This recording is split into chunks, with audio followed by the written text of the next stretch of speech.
শিরোনাম: চিরচেনা গ্রামের পুকুর, শেরপুরের পাইকুড়ায় স্মৃতির সাগরে অবগাহন।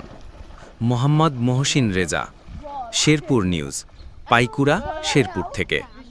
শহরের যান্ত্রিক কোলাহল আর ইট পাথরের জীবন ছেড়ে বহুদিন পর গ্রামের সেই চিরচেনা শান্ত স্নিগ্ধ পরিবেশে ফেরা।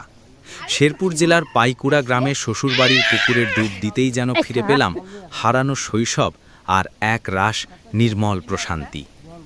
বহুদিন পর পুকুরের স্বচ্ছ শীতল পানিতে শরীর ভেজানোর অনুভূতি ভাষায় প্রকাশ করার মতো নয়। পাড়ে থাকা গাছপালার সবুজ ছায়া, পানির ওপর ভাসমান কচুরিপানা আর পদ্মপাতা সবকিছু মিলিয়ে এক অপূর্ব প্রাকৃতিক দৃশ্য। পুকুরের পানিতে প্রতিটি ডুব যেন ফিরিয়ে দিচ্ছিল ফেলে আসা দুরান্তপনা আর মধুর স্মৃতিগুলোকে। মনে হচ্ছিল এই পুকুরটি কেবল একটি জলাশয় নয়, এটি গ্রামীণ সংস্কৃতি, আত্মীয়তার বন্ধন আর ভালোবাসার এক মিলনস্থল। দ্রুত গতির এই জীবনে এমন ছোট ছোট মুহূর্তগুলোই আমাদের শেকড়ের কথা মনে করিয়ে দেয়। শ্বশুরবাড়ির পুকুরে এই স্নান শুধু শারীরিক ক্লান্তি দূর করল না, বরং মনের গভীরে জমে থাকা অবসাদকেও ধুয়ে মুছে সাফ করে দিল। এই নির্মল স্মৃতি আর প্রশান্তিটুকু নিয়েই আবার কর্মব্যস্ত জীবনে ফিরে যাওয়ার শক্তি সঞ্চয় করা। সত্যের সন্ধানে অবিরাম পথ চলা।